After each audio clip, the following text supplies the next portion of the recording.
높아지는 군사적 긴장 속에 2차 종전 협상 전망은 안개 속입니다. 정한범 국방대 안보정책학부 교수와 함께 중동 상황 좀 더 자세히 짚어보겠습니다. 어서 오십시오. 예, 안녕하세요. 네, 자 지금 상황이 일촉즉발입니다. 이란이 호르무즈 해협을 개방했다가 하루 만에 재봉쇄했고, 그리고 인도 선박에 대해서 공격을 했고요. 오늘은 미군이 이란 화물선에 발표를 하고 또 납포를 한 것으로 알려져 있습니다. 지금 언제라도 전쟁이 재개될 것 같은 그런 분위기인데 교수님께서 어떻게 보고 계십니까?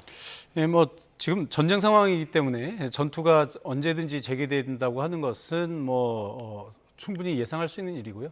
다만 이제 이 흐름이 전반적으로 이 안정화의 흐름으로 가느냐 아니면 확전의 흐름으로 가느냐, 이건 이제 우리가 봐야 되는 것이거든요. 근데 지금 분위기는 현재까지만 놓고 우리가 본다면, 우리가 어차피 이제 제한된 정보를 가지고 예측을 하는 것이니까요. 일단은 협상 타결 쪽으로 양쪽의 지도부는 방향을 잡고 움직이는 것이 아닌가. 다만 이제 미시적으로 최종적인 협상에 이르기까지 양쪽에 아주 치열한 밀당이 있을 거고요. 지금 이제 협상에 막바지기 때문에 마지막 순간에 이제 다다르지 않았습니까? 그러면 지금부터 쓰고 있는 한 줄 한 줄 단어 하나하나가 양국의 국익에 아주 치명적인 영향을 미친다라고 하는 점에서 오히려 지금 양측이 더 예민하게 반응을 하고 치열하게 어떤 그 공방전을 주고받고 하는 것은 어찌 보면 당연한 것이다. 이렇게 볼 수도 있을 것 같습니다. 예, 그래도 협상이 진행되는 쪽으로 조금 더 무게를 두고 계신다라는 말씀인데, 하지만 이런 긴장감이 높은 상황에서는 우발적으로라도 어떤 전투가 격화한다든지 할 수 있는 상황이잖아요. 그렇다면 선을 지키는 게 중요할 것 같은데, 지금까지 미국과 이란이 보여준 이 행위들, 납포라든지 공격이라든지 이런 부분들이 그래도 적정선을 좀 지키고 있다고 보십니까? 글쎄요, 적정선이라고 하는 것이 따로 있지는 않죠. 지금 이제 전쟁이라고 하는 것이 잘 아시겠습니다만, 이란의 경우는 최고 지도자를 포함한 지도부 대다수가 지금 폭사한 상황이고요. 또 이란의 국가 기관 시설들이 이제 거의 초토화된 이런 상황이기 때문에 이미 전쟁은 거의 이제 최악으로 치달은 상황이고, 거기에서 이제 휴전과 종전이라고 하는 방향으로 지금 방향을 급선회한 것이거든요. 그러니까 이란 입장에서 보면 선박 한두 개의 어떤 납포라든지 이런 것이 이 대세에 큰 영향을 미칠 것은 아니다. 미국도 이제 마찬가지로 트럼프 대통령이 지상전을 포함한 최대한의 확전은 이미 불가능하다라고 판단을 하고 있는 상황이기 때문에 여기서 이제 공습할 것은 대부분 다 공습을 했거든요. 그러니까 이미 이제 트럼프 대통령은 본인의 정치 스케줄에 맞춰서 지금 방향을 틀었다라고 본다면, 미국과 이란이 이미 확전이 아니라 어쨌든 마무리하는 수순으로 방향을 틀었다고 한다는 것은 확실하고요. 다만 우발적으로 지금처럼 간헐적인 이제 전투가 일어날 수 있는데, 그것은 휴전 기간 중에 이 휴전 이제 협정을 위반한 것이 아니냐라는 논란은 분명히 가져올 수 있습니다. 그렇지만 이제 휴전이라고 하는 것은 결국은 종전을 위해서 가기 위한 중간다리, 임시적인 조치라고 한다는 점에서 보면 크게 지금 상황이 선을 넘었다라고 보기에는 그렇게 대단해 보이지는 않는다, 이렇게 볼 수 있을 것 같습니다. 예, 이번에 미국이 이란 선박을 공격하고 그리고 납포했다라는 데에서 그 의미를 이제 부여하는 그런 보도들도 많이 있더라고요. 왜냐하면 미국이 말로만 한 게 아니라 실제로 무력을 썼기 때문에 좀 상징적인 의미가 있다라고 하는데, 만약에 정말로 납포를 한 것이 사실이라면 나중에 협상 과정에서 인질로도 활용이 되는 겁니까? 글쎄요, 지금 종전을 하는 입장에서 인질로 활용하지는 않을 것 같고요. 만약에 이제 종전이 되면 바로 풀어주겠죠. 만약에 이제 이 선박이 어떤 이제 국제법상의 어떤 국제 제재라든지 이런 것을 직접적으로 위반한 혐의가 있다면 그 부분에 대해서는 논란이 좀 있겠지만, 전체적으로 종전의 분위기로 간다는데, 지금 종전 이전에는 사실은 서로가 서로를 다 말하자면 죽임의 어떤 대상으로 보는 거 아니겠습니까? 미국은 이란의 최고 지도자를 폭사시킬 정도로 아주 극단적으로 갔던 것이고, 어찌 보면 지금 협상장에서 만나고 있는 상대방들, 협상 당사자 한 명 한 명이 상대방 입장에서 보면 제거의 대상인 사람들이거든요. 예. 그런 사람들이 이제 서로 만나서 대화를 한다는 것은 상대방을 이제 인정하는 그런 것이기 때문에 뭐 이 선박을 하나 납포한 것을 나중에 인질로 사용하고 뭐 이런 것들은 크게 의미는 없다 이렇게 보고 있습니다. 예. 이번에 그 배를 공격하고 납포를 했다고 알려진 구축함 스프루언스호 이 부분도 관심을 많이 받고 있습니다. 구체적인 재원이 어떻게 되는 배입니까? 예, 이제 스프루언스호는 이제 구축함인데 보통 이제 우리가 해군에서 구축함이라고 한다면 굉장히 여러 가지 다목적함을 이제 의미를 하는 것입니다. 예. 그래서 우리가 많이 들어본 이지스함이라는 이런 이제 전투함이 있는데 이 이지스함은 일종의 이제 구축함의 일부고요. 그러니까 보통 이제 구축함이 하는 역할들이 뭐 대공작전 그리고 대함작전 그리고 이제 바닷속에 있는 대잠수함 작전 그리고 심지어 이제 지상 공격까지를 다 할 수 있는 이런 다목적 이런 그 기능을 수행하는 것이 이제 보통 구축함들이 하는 것이거든요. 이게 이제 스프루언스호도 아마 그런 기능을 가지고 있는데 이번에 이란의 이제 선박을 공격하면서 그 성능을 이제 한번 보여준 것이죠. 아마 트럼프 대통령이 이제 이렇게 보여줌으로써 본인의 의도와 능력을 이란에게 한번 과시하고 싶었던 것이 아닌가 이렇게 생각이 듭니다. 예. 그런데 이에 대해서 이란은 휴전 협정 위반이다라면서 이제 보복 공격을 경고를 했거든요. 그리고 이제 이란의 반관영 매체를 보면 미국 군함에 드론으로 보복 타격을 했다라고도 이제 보도가 나왔는데 아직 정확하게 확인된 바는 아닙니다. 이란의 보복 가능성은 어떻게 보십니까? 이란 입장에서는 보복을 하겠죠. 어떤 식으로든 할 겁니다. 다만 이제 그것이 명분 쌓기용이냐 실제로 공격할 것이냐의 문제인데 제가 보기에는 이란이 지금 현 상황에서 미군에 대한 실질적인 타격이 되는 어떤 위협은 하지 않지 않을까. 그러니까 어찌됐든 지금 이란 말대로 지금 휴전 중이고 종전을 위한 협상 중인데 미국이 지금 이제 이란의 선박을 공격을 한 것이잖아요. 예. 이란도 그제 이제 제3국 그 선박을 향해서 이제 공격을 했는데 사실 제가 보기에는 그것은 이제 이란의 어떤 명분 쌓기용이었다. 그러니까 호르무즈 해협을 개방한다고 선언을 했다가 다시 봉쇄를 하는데 뭐 제3국 선박들이 대충 보니까 이란이 별로 의지도 없어 보이고 능력도 없어 보이고 그러면 뭐 저게 다 엄포용 아니냐. 예. 그러니까 그냥 우리 뭐 그냥 지나가도 되지 않을까라고 하는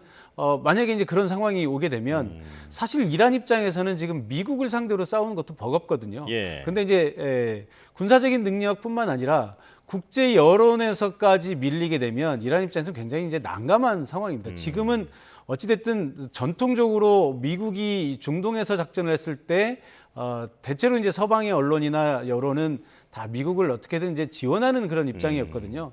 근데 이번에는 특이하게도 트럼프 대통령이 지금 전 세계적으로 다 문매를 맞고 있지 않습니까? 미국 국내에서도 이 전쟁의 지지 여론이 이제 30%가 안 되는 이런 상황인데 이런 상황에서 이란은 사실 본인들에게 유리한 이 여론을 100% 활용해야 될 필요가 있거든요. 근데 이제 실질적으로 이 호르무즈를 지금 봉쇄하는 것은 사실 미국 선박을 대상으로 하는 것이 아니라 제3국 선박들을 이제 대상으로 하는 겁니다. 예. 그럼에도 불구하고 이제 그 세계적인 여론은 미국이 워낙에 무리한 작전을 하고 있기 때문에 이란 입장에서는 별다른 뾰족한 수가 없고 이란 입장에서는 궁예지책이다라고 하는 약간의 이제 이해 같은 것이 있거든요. 근데 여기서 만약에 진짜로 이란이 제3국 선박을 공격을 하게 되면 이런 여론이 이제 또 바뀔 수가 있겠죠. 그래서 예. 이란 입장에서는 실질적으로 공격을 했다기보다는 어떤 위협을 느껴서 선박들이 이쪽을 통과하려는 시도를 하지 못하게 하려는 그런 의도였는데 여기에 대해서 이제 미국은 실질적인 공격으로 이제 대응을 예. 해버린 거 아니겠습니까? 그래서 이란이 여기에 이제 다시 대응을 또 어떤 식으로든 하겠지만 여기서 정말로 미국에 대해서 실질적인 타격을 하게 되면 미국이 가만히 있지 않을 거거든요. 그러니까 아마 이란 입장에서는 또 이건 역시 그냥 우리가 맞고 가만히 있지는 않는다. 자존심은 살아있다라는 것을 보여주는 선에서 어떤 이 상징적인 행위 정도 하지 않을까 그렇게 예상을 해봅니다. 예, 이란군이 미 군함에 드론으로 보복 타격을 했다라는 것이 만약에 이제 사실로 밝혀진다고 하면 또 전쟁의 양상이 바뀔 수도 있는 그런 상황이 아닐까 이런 생각이 듭니다. 자, 이란은 이 미국이 휴전 협정을 위반하고 계속해서 공격을 한다면 이제 주변 걸프국의 그 핵심 인프라들을 공격하겠다.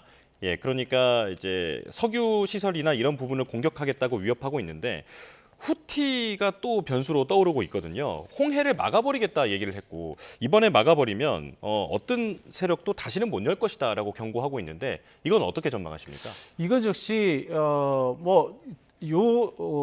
사건만 놓고 보면 혹시 확전되는 것이 아닌가 하는 그런 우려를 낳기는 좀 충분합니다. 예. 잘 아시는 것처럼 호르무즈가 전 세계 그 무역량의 한 20% 원유 무역량의 20%를 차지하고 있는데 여기 이제 바브알만데브도 사실 한 10% 정도의 전 세계 무역량을 차지하고 있고요. 예. 또 원유 수송량은 그 이상이 이제 되고 있거든요. 근데 호르무즈가 막힌 상황에서 이제 홍해까지 막히게 되면 사실 이제 전 세계 이 원유 가격에 미치는 영향이 굉장히 크겠죠.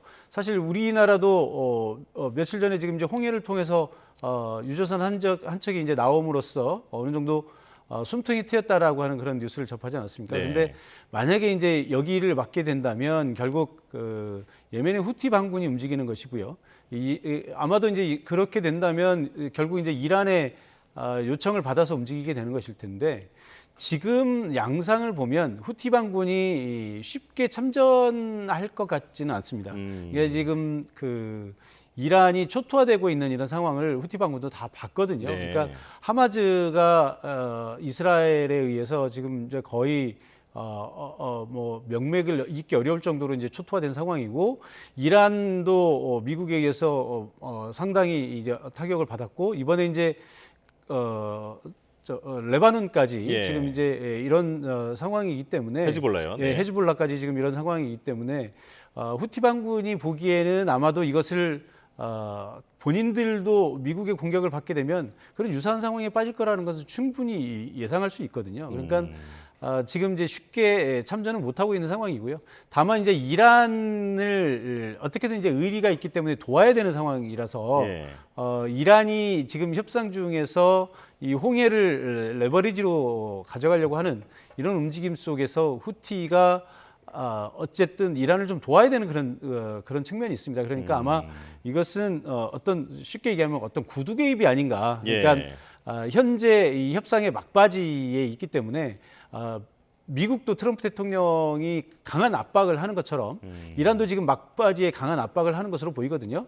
그러려면 이 후티 반군까지 좀 합세를 해서 이란에 힘을 실어주는 것이 이란의 협상력을 제고시키는 것이다라고 하는 측면에서 지금 후티가 어떤 이제 구두 개입을 하고 있는 것이 아닌가 이렇게 보여집니다. 예, 이란 측의 협상력에 좀 도움이 되는 그런 발언을 구두 개입을 하고 있는 것으로 보인다라고 말씀을 해주신 건데요.